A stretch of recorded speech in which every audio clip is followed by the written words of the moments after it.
But in this day and age, black people are seen as people who need a leader. I want all of you to come out of this session as a leader of one, as a leader of one, to empower yourself to do that. Because remember, all men will lead, but not all men should be followed. So prosecute what's being told you, prosecute who's saying it, and you stand up for yourself and you have your own voice. So be a leader of one.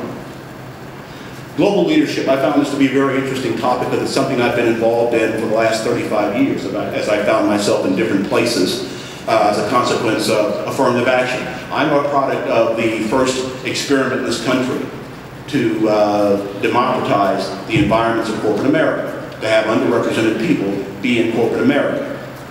I'm an affirmative action candidate. And unlike you, I was not prepared. My story is one of being called one night by the Dean of Men at my college saying, some people are going to be on campus next week called Procter & Gamble.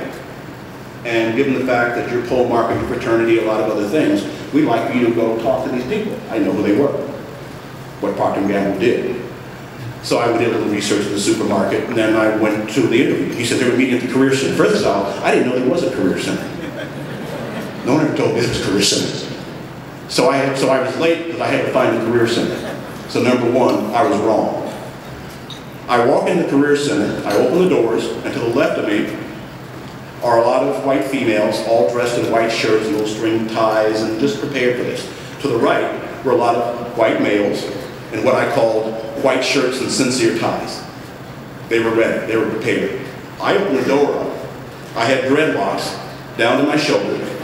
At the base of the dreadlocks, I had multicolored rubber bands. I had what we call stovepipe pants and big floppy pants. I had a leather shingle jacket. I had a leather purse because I did leather work to make money.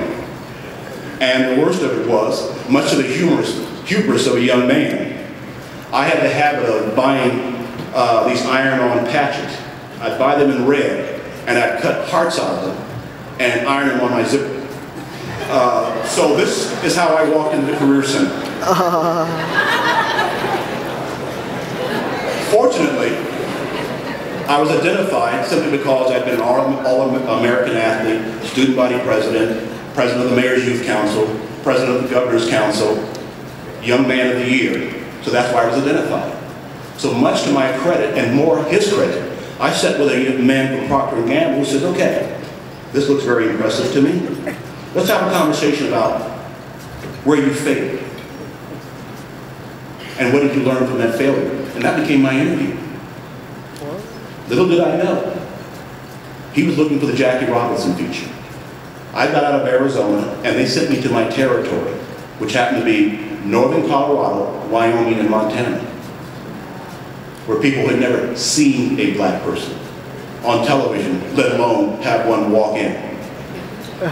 So that's where I cut my teeth, in that environment. And unfortunately, there was probably a 90% attrition rate, where other African Americans did not succeed in that environment, because you were left alone to fend for yourself. That's not going to happen here. If you don't do anything else before you leave here, form your own network. This is where you start to establish your network capital. I am working with people today I have known 40 years, 45 years, as a consequence of having met them that long ago and are working together to co-create. So start your network today. Let me define global leadership. You've heard the term that, you've got to think out of the box now. Global leadership is thinking like there is no box. Global leadership is rethinking all the possibilities. Global leadership is testing the boundaries of your mind. Global leadership is creating new global and business ecosystems to support commerce, business, and new prosperity.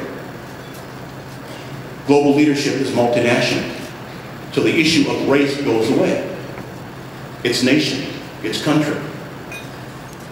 In my endeavors with Living Planet, As my wife will attest, I get up very early in the mornings because it's already late in Portugal.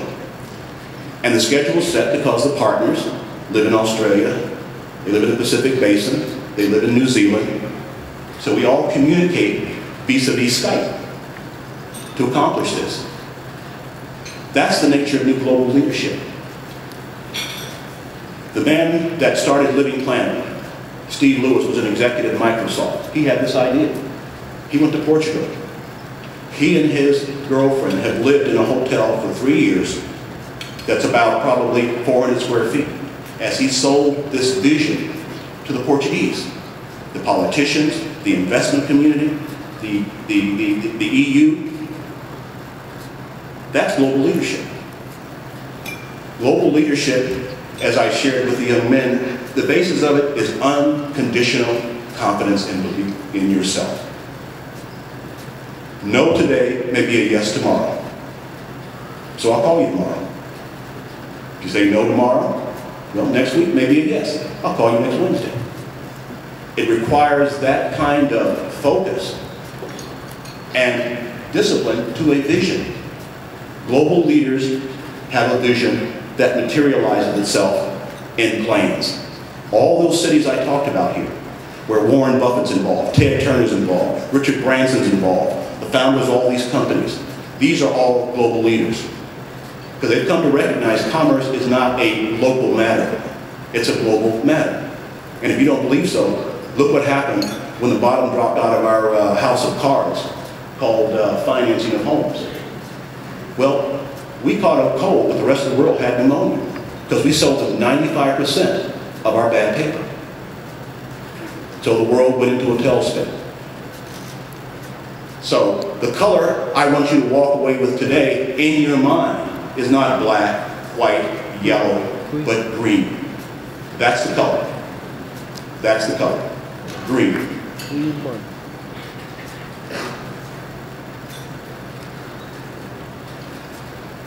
Are leaders born, or are they taught? An MIT Sloan report a couple of years ago, after it followed leadership training for several years, concluded that after over $1.5 billion a year spent on workshops for leaders, leaders cannot train other leaders. All I can do is share with you who I am, and as a consequence, that's not leadership. Leaders find a vision and through their own strength and tenacity become so. But leaders cannot teach leaders. They cannot create leaders. That was the conclusion of the report. It said leadership qualities are focus and a vision, unconditional confidence, discipline, a willing to teach, and most importantly, be taught. Yesterday, as I sat with my young men, and you're all my young men, I can't help but continue to use that expression, you are all my young men.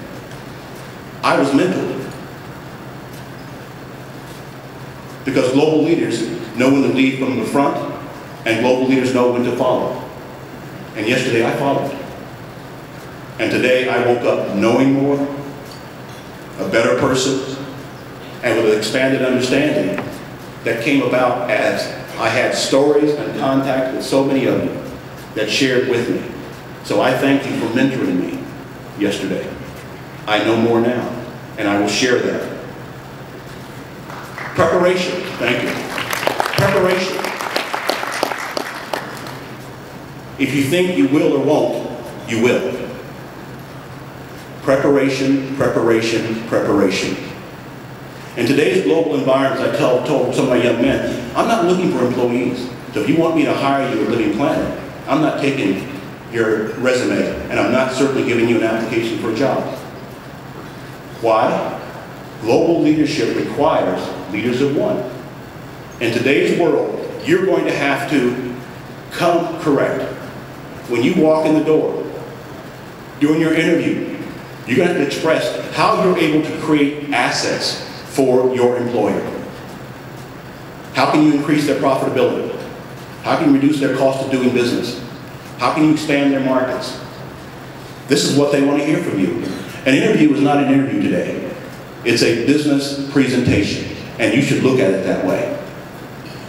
And don't look at being interviewed. Look at interviewing the person who's thinking about hiring you. So do your homework.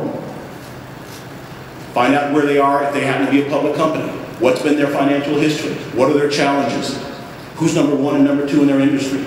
What have they lost? Because therein lies your opportunity to be hired. You have to fix a problem. You have to contribute value.